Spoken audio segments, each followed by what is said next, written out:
Hi guys, Dan here. We are finally here. It's Infinity Train Book 2, Rambling Reviews. We're going to start with the shorts, but before we get to that, very quickly, Owen Dennis tweeted out in May that basically, he implied that renewal for Book 3 had at least some implications based on HBO Max viewing figures for Infinity Train. So if you have access to HBO Max, you have access to a trial of HBO Max, and you're going to watch along with me anyway. I actually held off releasing these in early May until now, so that anyone who wanted to watch along with me and with these videos could do so through HBO Max. Because any eyeballs that are seen there, it sounds like it's going to have a pretty big factor in whether this show gets renewed. The reason I'm adding this now is because I actually originally recorded this back in January. Like, I did the original set and was so eager. My intentions were good. I carried on recording. I recorded another couple before I realized I was just really burnt out. So this one and the next one, at least, were recorded back in January for in a happier time before the before the world started collapsing around our very eyes. Enjoy hearing a happier, oblivious Dan talk about the shorts. So I'll leave you with that. Thanks very much for watching. We're going to go through they're going to go through this and all of book 2 over the next week or two. Maybe I'm not sure on the schedule yet, like every other day maybe. But we're starting here with the shorts that happened between book 1 and 2. So enjoy. Now take it over past happier Dan.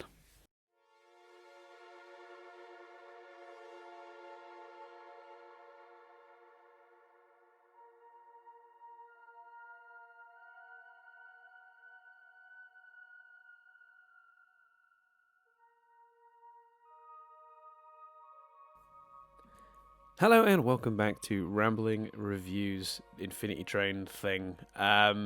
This time we're looking at the shorts. What are they labelled? The Train Documentaries. So I've watched them all a couple times, and conveniently Cartoon Network then uploaded a video, which I don't know whether I feel like I should have watched or not, but I did, called Every Hint About Book 2 from the Documentaries.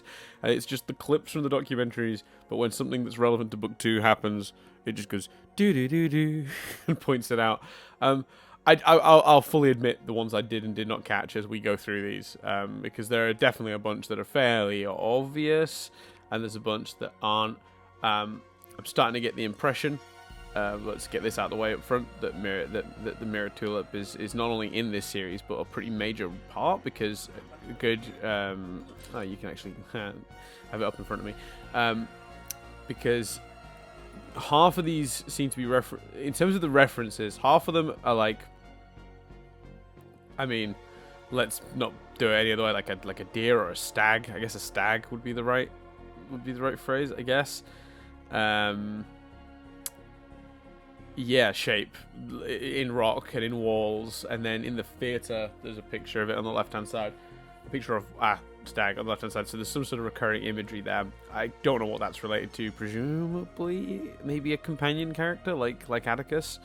I guess if you'd have done this for season 1, book 1, whatever they're calling it, you'd have maybe done corgi shapes everywhere or something. I don't know. But then the other half of the video with the little hints is full of references to the Chrome Car, which I'll break down properly and we'll get to. That tells me I think there's a reasonable chance that we're going to see a fair bit of Mirror Tulip. Maybe she's part of the gang this time. Maybe she meets the protagonist and she's the third. So she's the proxy for 1-1.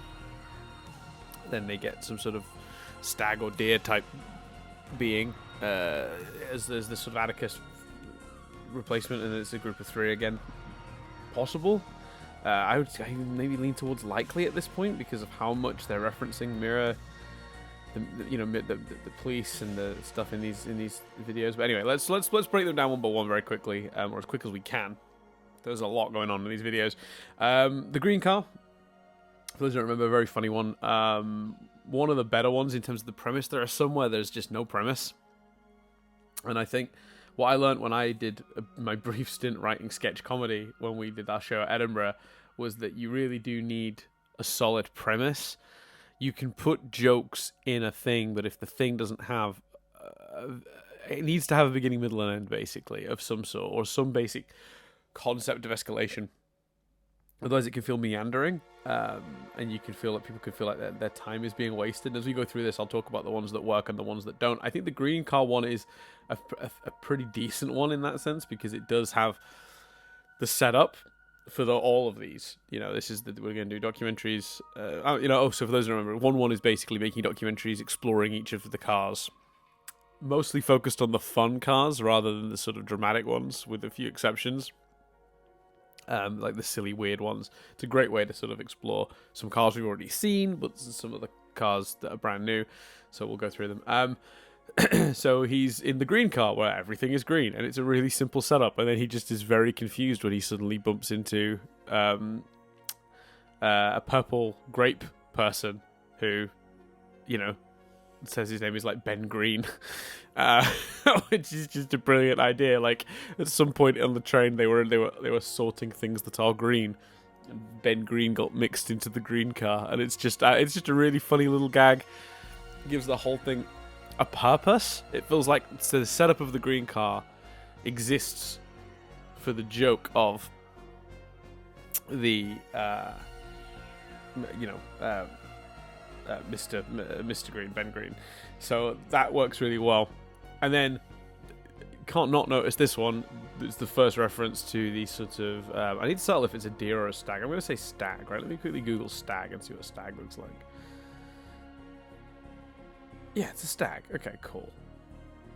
It's cool. Right, so there's a stag shape in the wall that is immediately noticed by 1-1 and is pointed out to you. Again, I think that's just hitting at a character. I think maybe, unlike Atticus, if it is an Atticus facsimile, it is part of the group, which is my only assumption I can make at this stage based on the information I have. The character would be slightly different from Atticus in that it seems like they're already wandering through the train. So it's like it's kind of interesting because it's like he probably came from our car, but is now moving through the different cars, which is highly unusual. In my experience, these beings have only ever stayed in the car they've meant to, unless they've bumped into a person that's brought them with them. But I'm getting the impression. Well, I guess maybe the holes are just from... Maybe the stag does have a car, and the protagonist of Season 2, whoever that ends up being, is bringing them through the train, and they're causing the damage. So this is like almost post-Season 2, or during. Actually, during, because of the wedding car one. We'll get to that in a minute. Honestly, I've started to wonder if these episodes are kind of pointless now, because, like, I'm speculating on stuff you guys already know the answers to. So I don't know if this is satisfying for anyone to listen to, but I'm reviewing them as well as speculating, so you'll have to bear with me if you're not as interested in the speculation. So yeah, I think maybe there's a chance. So there's two ways this goes. Either, one, it's set during the events of Season 2, and the reason we're seeing the stag shapes everywhere is because the stag has come out of their car with the protagonist, and these are the remnants of their adventures, the various holes. Or this being was already out of their car and causing havoc when they met our protagonist, and the holes are the work they've done. So I'm not sure which. Interested either way, I guess. I like the idea that these are happening during, because that gives us the possibility that they might bump into 1-1. In fact, I think they do sort of tangentially cross with 1-1 at one point. We'll talk about that when we get to the wedding car one.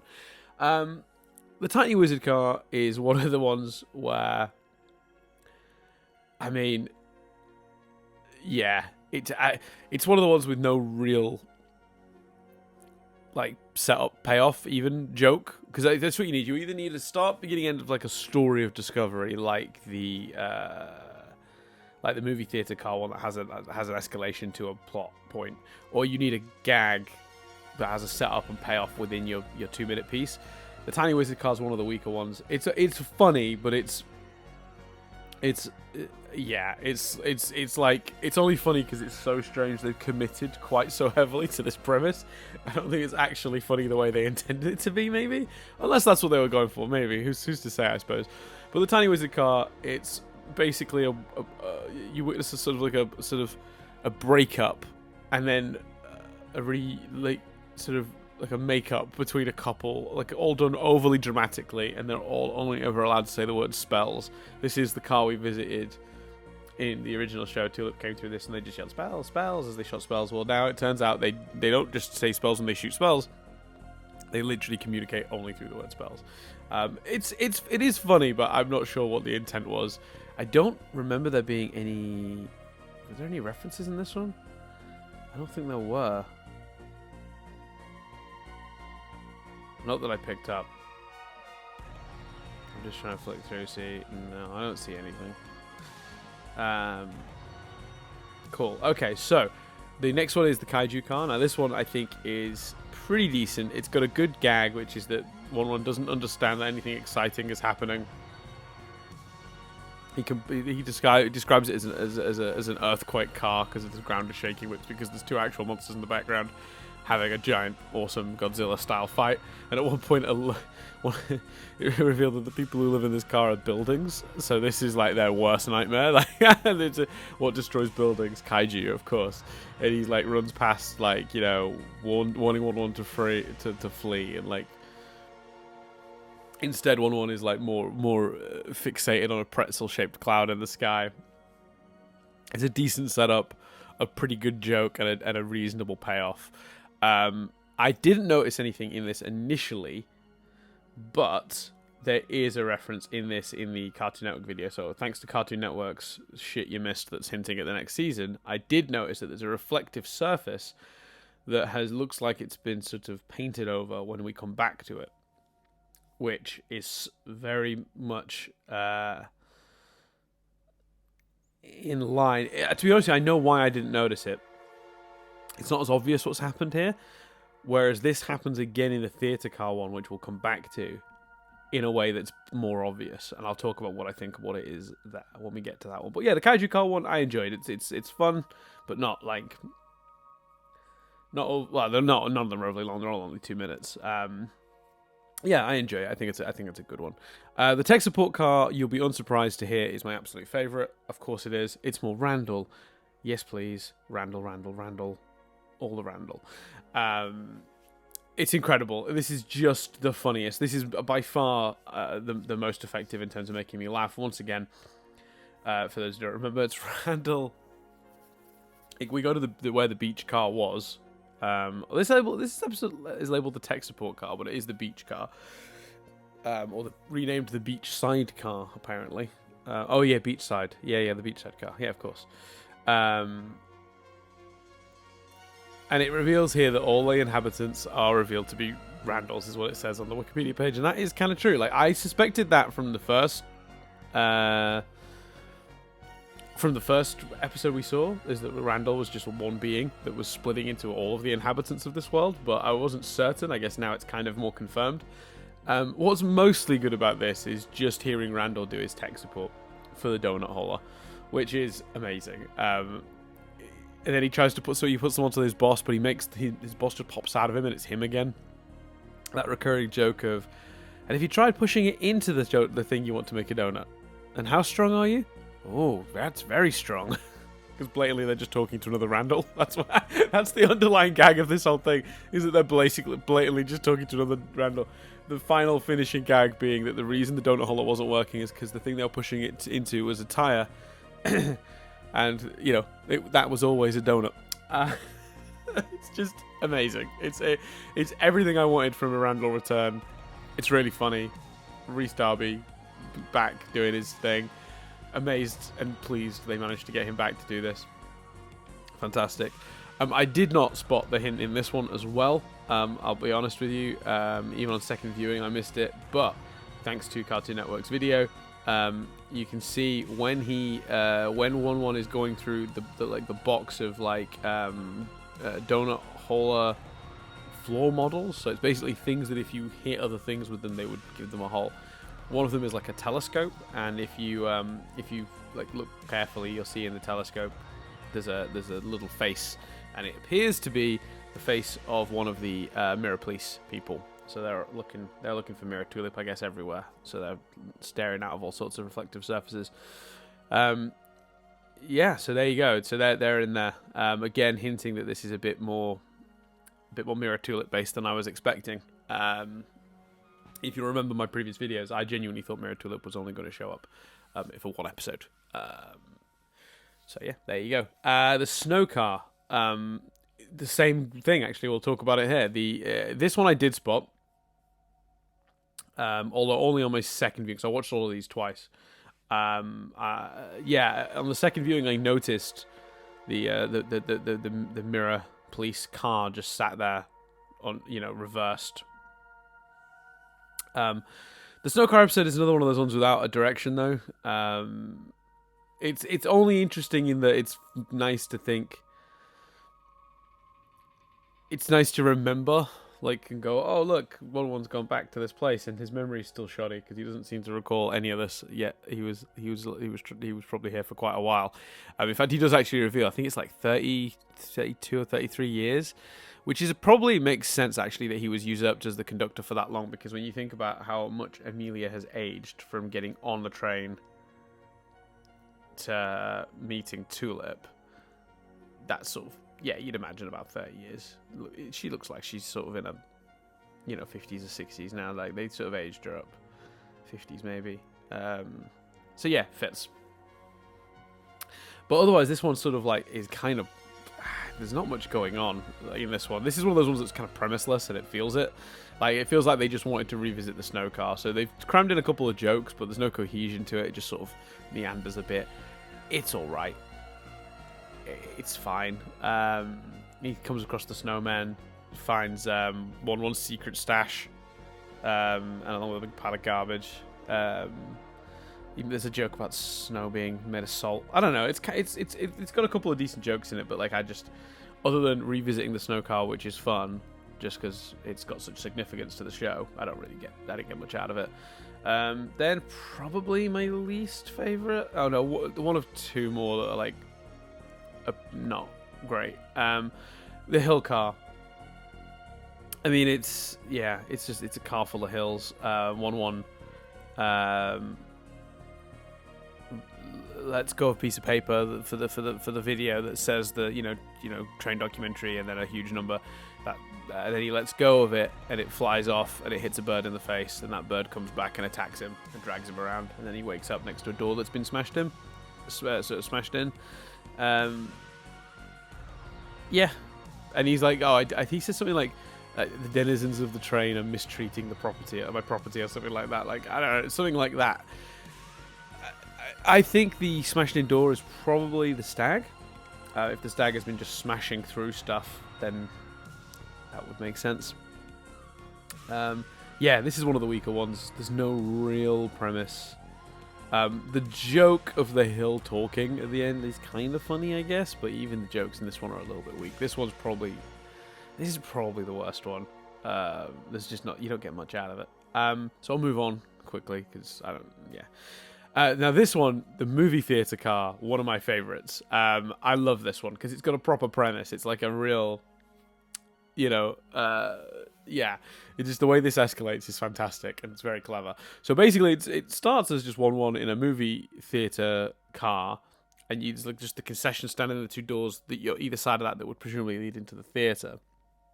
Well, they're talking about it, the anthropomorphic snacks that you see in those old, I guess it's an American thing, they never did this in England, but I've seen those videos of let's all go to the lobby, and it's like a dancing drink and a dancing box of popcorn with faces let's all go to the lobby. I think I'm just thinking of the Simpsons one specifically there, but go to the lobby, buy yourself some food, buy food, you've got time, buy food. But they keep coming out.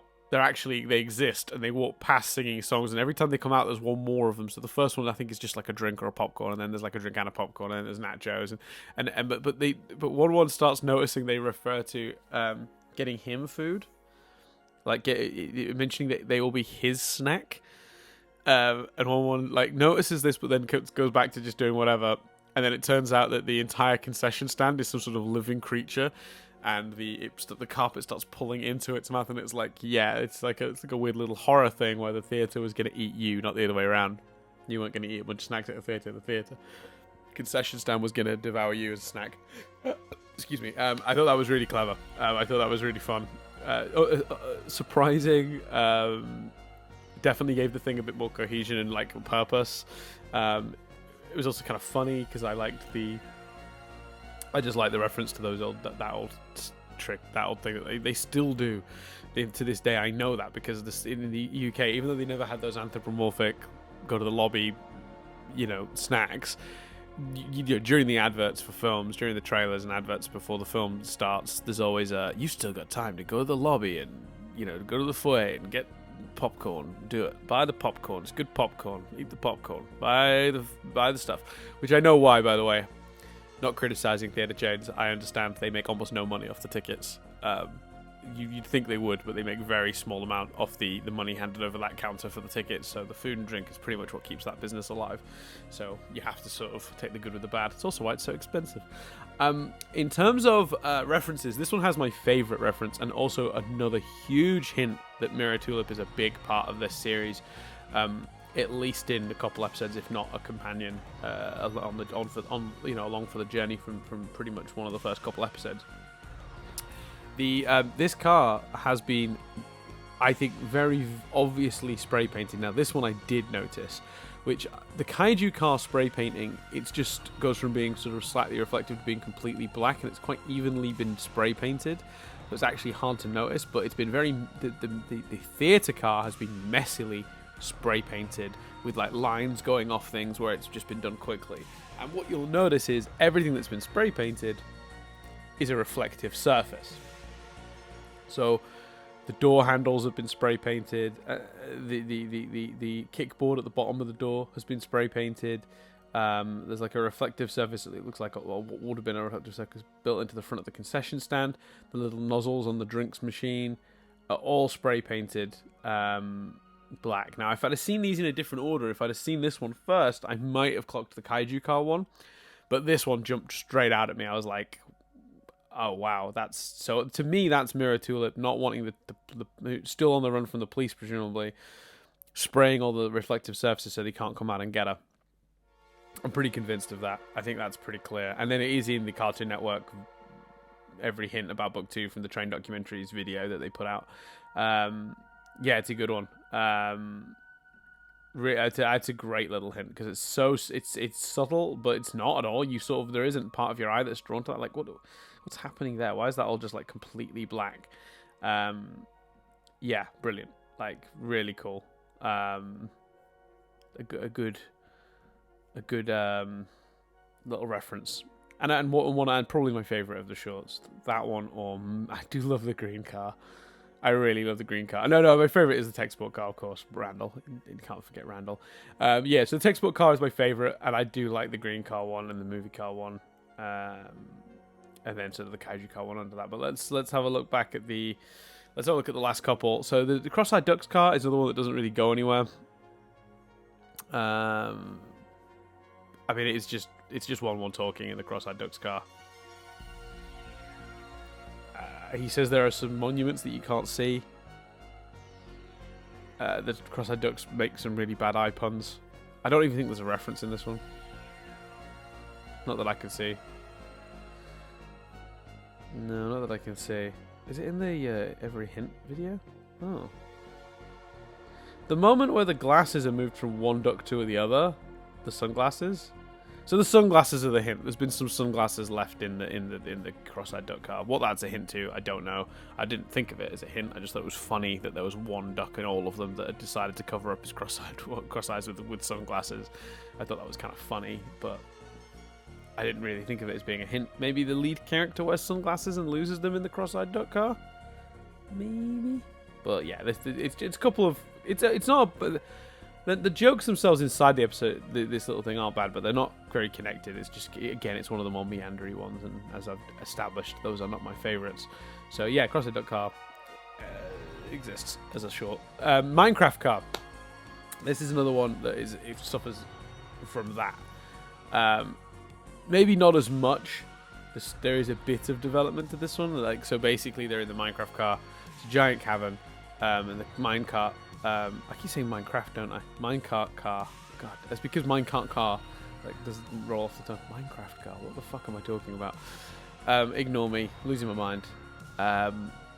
So one shows off this sort of car, and it's got a mine. It's a big mine. There's a car. It's the only way to get around it.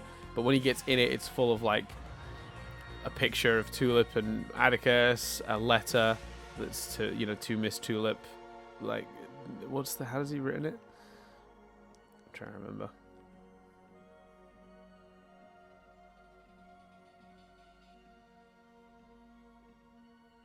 I can't even see it to do it. There you go. I can't even find it to see it to reference it. Oh yeah, there you go. Miss Tulip, her house, Minnesota. There you go. I really wanted to remember that because I remember that being quite funny. Oh, one thing I've missed from the theatre car, and I didn't spot this on initial viewing, but did I? I can't remember which time I saw this, but there's one of the posters that you can just see the edge of in the coming soon frame on the left-hand side has a stag in it. So there's a little stag reference there. Don't know how relevant that one is because it's not contextually real world, like a hole made by a stag. So yeah, that's the thing in this one. So he goes up, comes down in the minecart, keeps looking around. They're a bit lost, and then they see a lava mole monster, and then they escape from it. It's pretty strange. One of the hints in this one is that one of the times they go up, you see again holes made by the stag. The stag shape. So yeah, reference we've already sort of seen. But yeah, it's certainly interesting. But I'm just not sure that this one adds anything to anything, really. There's a couple of decent jokes. Like I said, the lava mole thing is kind of funny, I guess. And it's nice seeing the memorabilia, like the tulip-related stuff that he's got sort of stashed in there. And there's a point when he eats a chocolate bar, which is kind of funny because he just sort of smushes it into his face. Now, this is an interesting one because this is... The wedding cake car is the one in which I think is literally taking place during season 2. So, let's break it down. So this one is just him presenting the wedding cake car like it's a world composed of cake. It's a great way to stock up on food if you're traveling through the train. They're messing around with a wedding figure. There's a great joke about like their marriage because they sit as they sink into the cake or something like that. I can't remember what the exact joke was, but I remember finding that quite funny. But the real crux of this one, and this one isn't one of my favorites because it doesn't really do anything in terms of the cart other than that. But what's great about this one is then you hear shouting. One of the voices I thought sounded a bit tulipy, but there's no discernible specific words that I could pick out of it, nor anything beyond that. And one looks over the side of this cake down into this huge cavern where the bottom is, and you see 4 figures running through the car, and then one is like, "Oh, I know what they want," and then one goes to throw like the bouquet over the top, and they're like, "How will we know who catches it?" And they're like, "We'll do the honor system," and then it lands, and they all sort of stop, and you get this shot from above, and the figures are so small you can't really make them out, except I think there is one of them does appear to be holding what looks like a long stick that's coming off at an angle. I think it is. I'm not sure, but I think we're looking at the 2 police, Mirror Tulip, and the protagonist of season 2. That's what I think that is. Because I think the one that seems to have like a stick coming off out of his hand, I think it's the sander that they're using to. And I think in season 2, we're going to have Mirror Tulip and the lead character running away from the Mirror Police. They're going to end up in the wedding cake car, and then that thing's going to land next to them, and they're all going to be like really confused, and the episode will carry on, and you won't realize, unless you've seen these, that 1-1 is literally above them. Or maybe 1-1 will get involved at that point. I don't know. But yeah. That's my theory. I'm convinced that's what that is.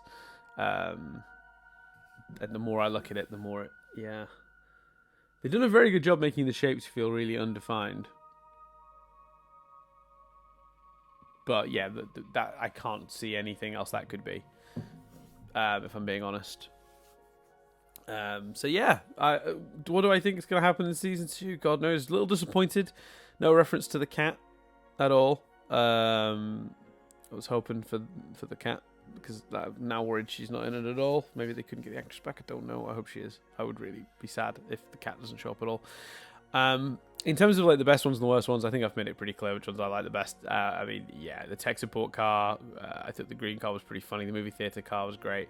The weaker ones, yeah, the hill car is probably the worst one.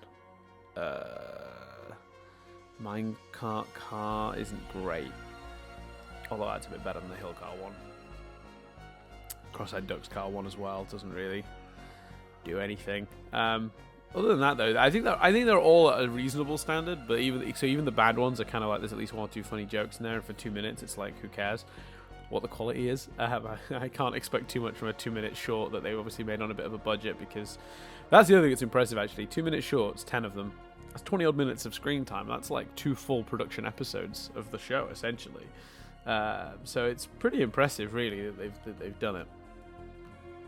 Yeah, so 10 points all around for them just doing it. I like all the various hints. Find it a bit strange that Cartoon Network like put them in a video. That seemed really odd to me, but cool. Oh, there's one I missed. I'm flicking through it. There's one I missed. So in the snow car one, there's a bit where suddenly we cut and one is in one of those sort of like reflective wrappings and holding a hot cup of drink after he falls into the ice, suggesting that the mirror ambulance helped him out again, which is kind of funny. So yeah, I'm in, really excited for the next season. Don't know when I'm going to start recording those.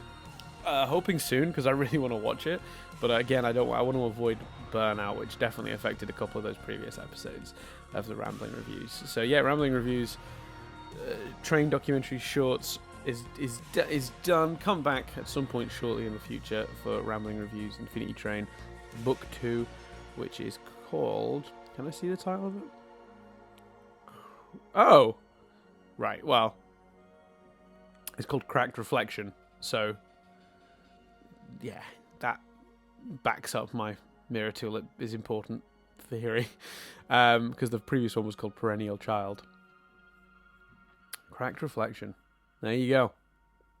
So come back for that. Very exciting. The first episode of which... Can I get the name of that? Yes, without spoiling anything. Which slowly... I'm basically slowly nudging down the Wikipedia page to try and not see... There it is. Okay, I've got it. So yeah, thanks very much for watching. Come back next time as I discuss the Black Market Car.